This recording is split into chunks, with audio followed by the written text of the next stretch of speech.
E aí, tudo bem com você? Bem-vindo de volta ao meu canal, meu nome é Givan Rocha. No vídeo de hoje aqui eu vou falar para você quais os processadores e qual o resto da configuração que você pode usar para combinar aí com uma Asus TUF Gaming A520M Plus 2. Uma placa-mãe bem legal, que tem vídeo dela aqui no canal. E a galera pergunta bastante qual processador combina mais, o que eu posso utilizar aí com essa placa-mãe, que vai dar bom aí para montar o PC. E nesse vídeo aqui eu vou relacionar uma série de processadores, SSDs, memórias, placas de vídeo, fontes, gabinetes até, que ficariam legais aí para você combinar com essa placa-mãe. Mas antes da gente ir para minha tela, é claro, deixa o likezão aí para dar uma força pro vídeo, se inscreve no canal se não está inscrito, clica no sininho para ativar as notificações para você ficar ligado sempre que tiver um novo vídeo aqui no canal.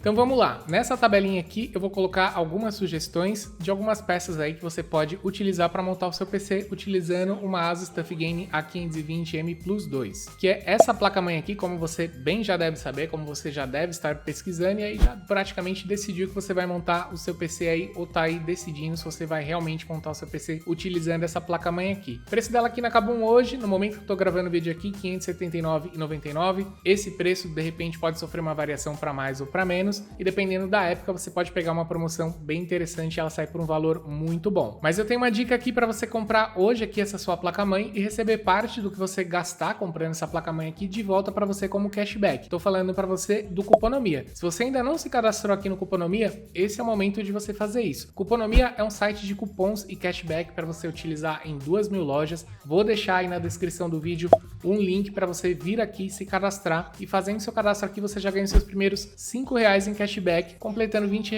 ou mais, você pode solicitar o saque. E quando você acumular esse cashback aí, você vai vir aqui no site do Cuponomia, vai se logar, vai aqui na aba de resgate e vai solicitar a transferência do valor que você tem em cashback para uma conta corrente sua. Vai cadastrar uma conta corrente aqui e o valor é transferido para você sem nenhum custo. E depois disso você continua acumulando cashback aqui, comprando em todas essas lojas que são lojas parceiras aqui. A gente tem a Kabum, tem a Amazon, tem Magalu, tem outros sites aí, todos eles oferecendo cashbacks e cupons também muitas vezes que você pode utilizar para deixar sua compra com valor ainda melhor. E outra dica bem legal aqui do Cuponomia é você, depois que fizer o seu cadastro, instalar aqui a extensão para navegador do Cuponomia. Então toda vez que você entrar em um site que for um site parceiro, a extensão vai notificar para você a existência de cashback para você ativar antes de finalizar sua compra e vai mostrar também para você a existência de cupons aí. De repente um desses cupons aí vai servir exatamente para o produto que você está comprando e a sua compra vai ficar com valor ainda melhor. Então já clica no link que eu deixei para você aí, já faz seu cadastro aqui no Cuponomia, porque você pode aproveitar já o cashback para compra da sua placa-mãe e de todas as outras peças que eu vou sugerir e vou deixar os links aí na descrição para você também.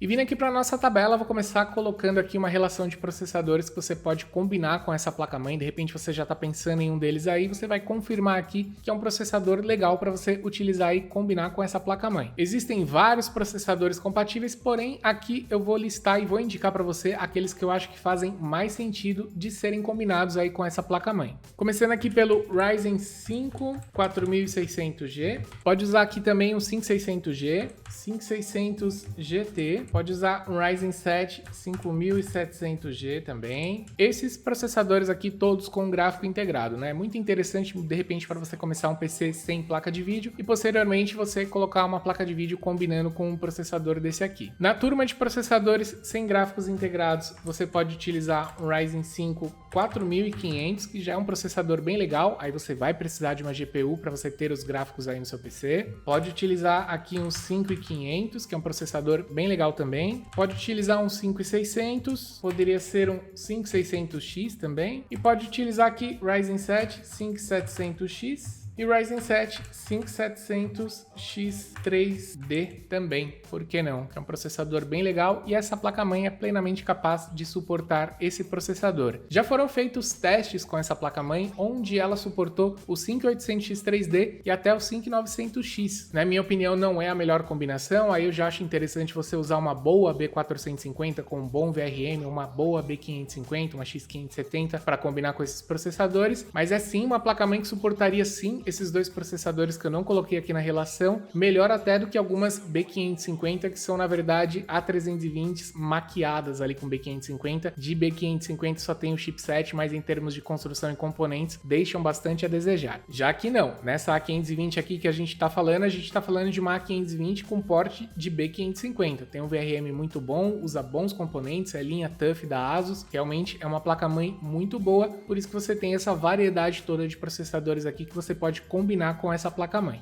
E galera, algo muito importante que gera muita pergunta e já tem vídeo aqui no canal, inclusive no vídeo que eu detalho mais essa placa-mãe aqui, eu falo sobre isso. Não há por que se preocupar com questão de BIOS para todos esses processadores listados aí. Por que não? Porque para a maioria deles a placa-mãe já vem com uma versão de BIOS que é compatível e caso não venha, você tem esse sistema aqui, que é o BIOS Flashback da ASUS. Com esse sistema, você mesmo faz a atualização de BIOS com um pendrive, baixando a versão de BIOS correspondente à placa-mãe no site da ASUS. Você apenas coloca o pendrive aqui, aperta esse botão e o procedimento acontece. Só precisa ligar o cabo 24 pinos na placa-mãe. Não precisa instalar CPU, memória, nada disso. Tem vídeo aqui no canal também ensinando a fazer esse procedimento com essa funcionalidade da ASUS. É só procurar aqui no canal o vídeo da ASUS TUF Gaming B550ME, que tem esse sistema de atualização de BIOS e eu mostro exatamente como você deve fazer. A única diferença é que para essa A520 aqui, você vai ter que pegar um arquivo de BIOS diferente correspondente a essa placa-mãe. No resto, o procedimento é igual. E não tem risco de corromper a BIOS se faltar energia, não tem problema nenhum com isso. Esse sistema é justamente para trazer essa segurança e essa facilidade e para que você não precise de um processador mais antigo para fazer esse procedimento. Então, estou frisando bastante isso daqui porque se tiver aí no comentário pergunta de e versão de BIOS vem atualizada, cara, eu nem vou responder, tá? Porque já tô respondendo isso daqui e já fiz um vídeo para falar somente sobre isso aqui no canal, beleza? Memória vai muito de orçamento também. A minha indicação sempre é que você utilize aqui dois módulos de 16 GB. Por que dois de 16? Porque você trabalha em dual channel, você tem um dual channel pleno ali, não corre o risco de baixar a frequência das memórias se você utilizar 4 módulos. Isso vai muito de marca de memória também, de chip de memória que tá ali a bordo do módulo de memória. Eu, por exemplo, uso em um computador aqui 4 módulos a 3600 e elas ficam ali cravadas a 3600 muito por conta das memórias. Isso não tem nem muita influência da placa-mãe muitas vezes. É o tipo de memória mesmo, é a qualidade das memórias que vai influenciar nisso, para você usar 4 módulos e ele manter ali a frequência mais alta das memórias. Então, para você não se decepcionar de repente, você compra memórias de 3600 MHz, compra 4 módulos de 8 ali para deixar bem preenchido, bem bonitinho ali dentro do seu PC, e aí na hora que você liga elas não sobem para 3600, ficam ali em 3200, 3300, 3400, você nem ativando ali o XMP ou DLCP consegue fazer com que elas trabalhem na frequência mais alta, não fique estável. Então por isso é a minha indicação para você usar apenas 2 módulos. Por mais que ela tenha 4 slots de memória, eu recomendo que você use 2 módulos de memória. Se você não puder começar com 2 módulos de 16, começa com 2 de 8, começa com 16 GB e mais para frente você coloca aí mais 2 módulos de 8 ficando com 32 GB. Pode ser que dependendo das memórias não chegue na frequência máxima, mas pelo menos você consegue uma capacidade de RAM maior, que é muito importante e muitas vezes mais importante do que a frequência e latência das memórias. Então você pode colocar 2 módulos de 16 ou você pode colocar aqui 2 módulos de 8 GB aqui nessa placa-mãe também, que vai dar bom. E frequência de memória eu indico para você sempre 3200 MHz, que é ali a frequência que está alinhada ao controlador de memória de todos esses processadores aqui, ou 3600 MHz, que nessa placa-mãe aqui com esses processadores aí, normalmente você vai conseguir ativar e levar aí através do XMP a memória a trabalhar a 3600 MHz sem problema nenhum, principalmente se você utilizar aqui os 2 módulos de memória, de 8 ou de 16 GB. Givan, posso colocar 2 módulos de 32 e ficar com 64? Pode, eu não vejo necessidade prática para isso, né? Nem aplicações profissionais muitas vezes demandam 64 GB de memória. E para os games aí 32 GB atende plenamente aí com sobra. A maioria dos games, até os games mais novos aí, não demandam mais do que 32 GB de memória. 32 GB de memória é o ideal para você trabalhar folgado. Então, se você puder mirar em 32 GB de memória, melhor. Para SSD, você deve aproveitar a conveniência dessa placa-mãe aqui, utilizar um SSD do tipo NVMe, que é um tipo de SSD mais rápido. Essa placa-mãe tem o slot M2 para você utilizar esse tipo de SSD aqui, e é um SSD que vai trazer mais velocidade para carregar as informações no seu computador, para gravar, para iniciar sistema operacional. É realmente bastante vantajoso você utilizar o SSD do tipo NVMe. E aqui um detalhe importante, essa placa-mãe ela é de PCI 3.0, porém você pode sim utilizar aqui o SSD de PCI 4.0 também, sem problema nenhum. A minha única dica nesse ponto é que você não utilize SSDs NVMe de PCI 4.0 que tenham velocidade superior a 3.500 MB. 3.500 MB é o teto ali do PCI 3.0. Então, se você utilizar um SSD de PCI 4.0 que tenha velocidade superior a isso, normalmente ele vai custar mais caro e você não vai poder aproveitar essa velocidade porque ela vai ficar retida ali pelo PCI 3.0. Então, aqui na descrição, junto com os links de todas as outras dicas aí que eu tô deixando para você, haverá uma dica de SSD de PCI 4.0 de até 3.500 MB para você clicar. Pode usar tranquilo e atualmente os SSDs de PCI 4.0 que tem velocidade de até 3.500 MB, eles custam aí basicamente a mesma coisa de um SSD de PCI 3.0. Então você acaba não perdendo nada e acaba pagando praticamente o mesmo preço do que você pagaria em um SSD de PCI 3.0, que muitas vezes tem velocidades até mais baixas aí, custando o mesmo que um SSD de PCI 4.0 que tem essa velocidade aí de 3.500 MB. Se esse SSD puder ser de 1 TB,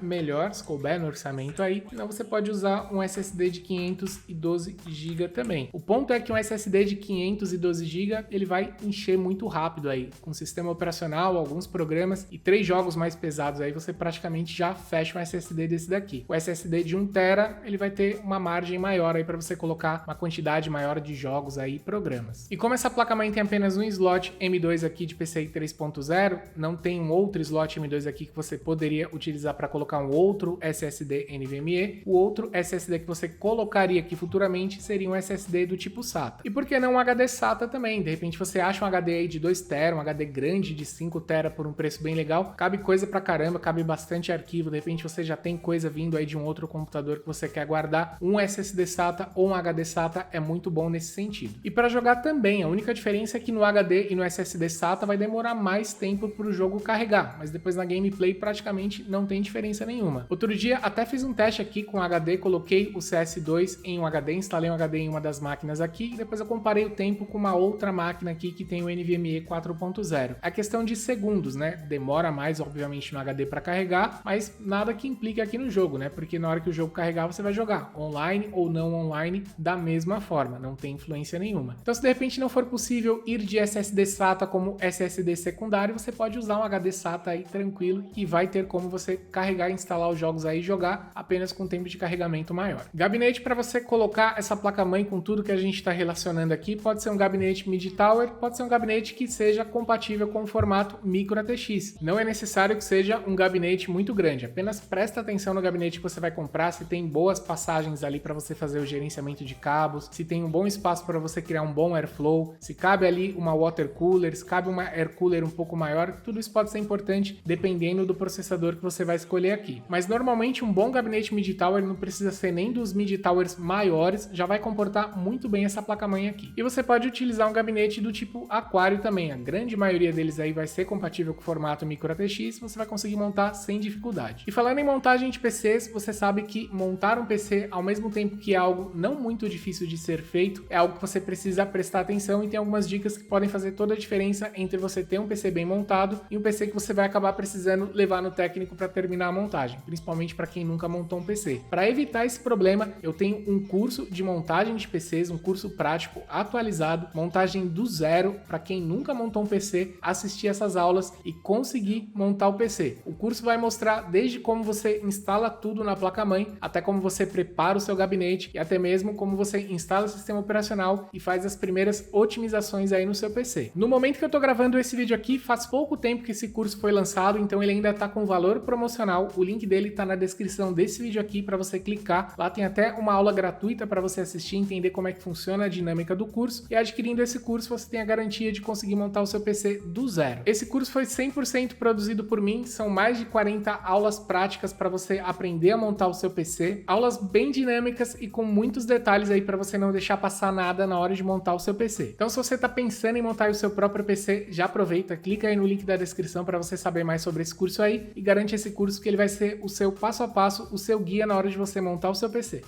E retomando aqui, pessoal, falando em fãs para colocar aí nessa placa-mãe, ela tem uma particularidade bastante interessante, que é uma placa-mãe que ela permite aqui que você faça as conexões RGB e ARGB. Então aqui você pode utilizar fãs que estejam ligados em uma controladora ou simplesmente fãs que sejam ali encadeadas uma nas outras e você pode ligar em uma dessas conexões. Se forem fãs RGB na conexão RGB e se forem fãs ARGB na conexão ARGB. E como essa placa-mãe é uma placa-mãe que não tem uma grande quantidade de entradas cis-fãs ou chafãs para você ligar ali fãs individualmente, o uso de controladora acaba ajudando bastante aí para você colocar mais fãs aí no seu gabinete e conseguir conectar na placa-mãe para ter o controle PWM. Em termos de refrigeração, você pode usar air coolers ou water coolers aí, todas são compatíveis, todas que sejam compatíveis com socket AM4, você consegue utilizar aqui nessa placa-mãe. Air coolers podem ser de presilha, você pode colocar diretamente um suporte que já vem ali original da placa-mãe, mas muitas air coolers e water coolers trazem ali um kit próprio ali do equipamento, você precisa retirar os suportes originais da placa-mãe para poder instalar. E para que você consiga instalar, é importante que esses suportes aí sejam compatíveis com socket AM4.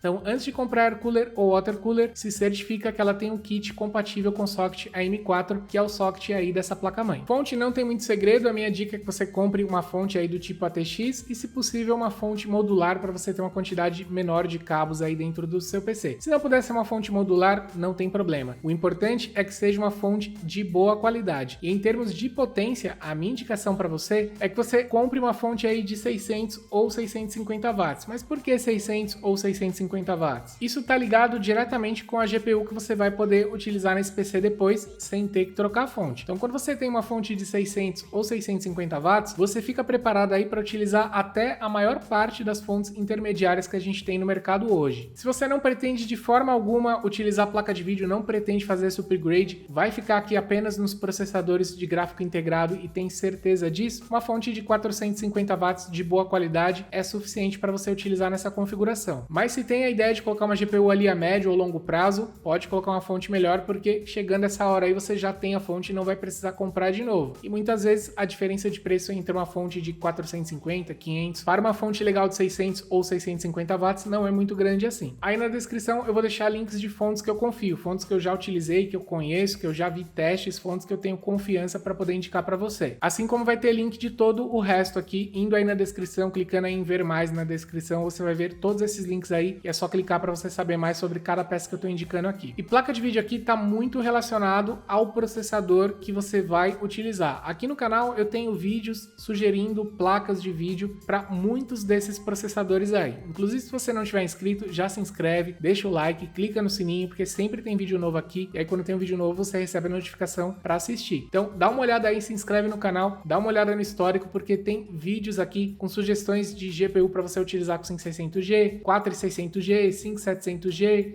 5700X. Então tem já vídeo aí com bastante informação para você se basear. Porém, quando a gente pensa numa fonte dessa, em todos esses processadores aqui, a gente já pode pensar em linha RTX e linha RX. Pode usar uma placa de vídeo Intel se você quiser, mas RTX e RX são as linhas mais comuns aí, as mais utilizadas. Aí na descrição pode ser que tenha uma GPU a mais do que eu vou colocar aqui agora. Mas pensando em RX, pensando em orçamentos menores, em orçamentos maiores, pensando nesses processadores aqui, a gente pode começar dessa forma aqui. Você pode utilizar uma RX 6650, que já é uma placa de vídeo bem legal. Pode utilizar uma 6600, que tem preço bom e é uma placa de vídeo bem legal também. Quiser uma linha mais nova, pode usar 7600. Tem 7600 XT também, deixa eu deixar aqui, que é uma opção legal que tem mais VRAM. Se tiver com um processador mais legal, tá com 5700X, um 5600, 5600X, tá aí de repente com seu 5700G, vai fazer upgrade, você pode pensar aqui, por que não, numa 7700 XT. Lembrando que tem GPUs que eu indico e já... Lembrando que tem outras GPUs que eu indico também que não estão aqui nessa tabelinha, tá? Vão estar aí relacionadas aos vídeos de cada um dos processadores aí que você vai procurar no canal para assistir. E RTX a gente pode colocar aqui. A gente pode colocar a 4060, que é uma GPU bem legal. Linha 40, tecnologias mais novas. Você pode usar também aqui, de repente, uma 4060 Ti. E se você tiver um processador bem legal aqui, você pode utilizar aqui uma RTX 4070 Super, porque acaba sendo melhor que a 4070 em termos termos de preço, não é uma diferença muito grande. Vale a pena aí se você já vai comprar uma 4070, gastar um pouquinho mais e já pegar uma 4070 Super. E tem uma série de outras GPUs, inclusive, que eu vou deixar aí na descrição como dica também para você, que combinariam muito bem aqui com esses processadores e com essa placa-mãe. Em termos de PCI, vou explicar isso aqui mais uma vez. A placa-mãe é de PCI 3.0. Alguns desses processadores são de PCI 4.0. Essas GPUs aqui são todas de PCI 4.0. Não tem problema você utilizar uma GPU de PCI 4.0 em uma placa-mãe de PCI 3.0. Em termos de performance, você acaba perdendo muitas vezes menos de 1%. Então, o PCI 3.0 ele vai dar conta sim de você utilizar uma GPU que seja de PCI 4.0, desde que seja PCI 4.0, X8 ou X16. O que você deve evitar para utilizar em uma placa-mãe de PCI 3.0 é uma GPU que seja de PCI 4.0 X4. Aí sim dá ruim. Aí você vai realmente perder uma parte considerável da performance da sua GPU por isso. Mas se for uma GPU de PCI 4.0, repetindo, PCI 4.0, X8 ou X16, pode utilizar normalmente uma placa-mãe de PCI 3.0 sem perda, sem problema nenhum. E aqui com algumas das dicas de GPU, a gente fecha essa tabela aqui. Então, nessa placa-mãe aqui, na sua Asus A520 TUF Game Plus 2, você pode utilizar uma combinação envolvendo qualquer uma dessas peças aqui. Então, você pode vir aqui, de repente, pegar um Ryzen 5 5500, combinar ele com uma RX 6600 de GPU, pode colocar um SSD NVMe de 1TB ou de 512 GB, colocar uma fonte de 600 watts e uma RTX 4060, por exemplo, aqui, né? É óbvio que você precisa equilibrar aqui o processador que você vai utilizar com a GPU. Obviamente que de cara, se você já começar com uma GPU, você precisa equilibrar a questão do processador com a GPU. E futuramente, se você for adicionar uma GPU, você precisa equilibrar também colocando uma GPU ali para evitar grandes gargalos na combinação com o seu processador. Para isso, tem outros vídeos aqui no canal sobre essas combinações, melhores combinações. Aqui eu só estou mostrando para você dicas do que você pode montar e utilizar nessa placa-mãe. Então fica ligado aí no canal, fica ligado nos próximos vídeos, porque por bastante tempo eu ainda vou falar de configurações AM4, que ainda é bastante usual, tem muita gente montando e tá valendo bastante a pena ainda. Se ficou com alguma dúvida, deixa aí nos comentários, ou de tudo que eu relacionei aqui, coloca aí na descrição o que você usaria para montar a sua configuração, que a gente vai conversar. Não esquece do likezão para dar uma força pro vídeo, se inscreve no canal, clica no sininho e eu vejo você no próximo vídeo aqui do canal. Até mais!